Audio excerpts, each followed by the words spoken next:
Special protection for the world's most disadvantaged children. That is the aim of UNICEF, United Nations International Children's Emergency Fund. During her tenure as director, Carol Bellamy championed the global investment in children. For many of the world's children, things are better, and over the last 10 years, I think UNICEF, as the children's agency, has made a contribution. But the fact is there's still 10 million children who die every year from preventable causes that shouldn't, and that's a terrible situation. UNICEF alone can't stop that, but the world has to. And there's still the impact of war and AIDS on children is unconscionable, and we call on the global community to act in these areas. UNICEF is committed to helping disadvantaged children, victims of war, disasters, extreme poverty, all forms of violence and exploitation, and those with disabilities. Globally, child mortality has improved. By that I mean fewer children dying under the age of 5. In virtually all parts of the world, it's improved by about 18%. If you take sub-Saharan Africa out, where it's gotten worse, it's improved by about 35 to 40%. That's very important. That means children are healthier.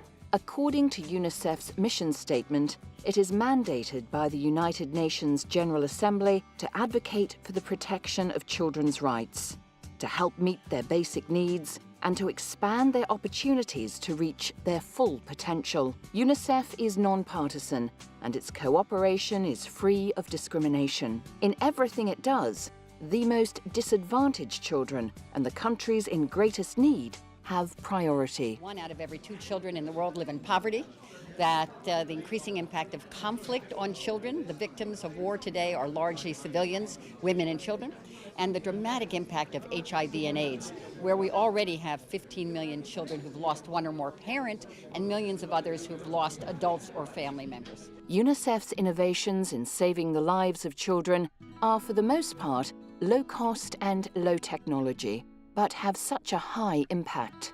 Interventions such as vaccines, antibiotics, micronutrient supplementation, insecticide-treated bed nets, improved breastfeeding practices, and the adoption of safe hygiene all go toward preventing unnecessary maternal and child deaths and reduce undernutrition. Celebrities, including Roger Federer, are keen to help publicize UNICEF's work.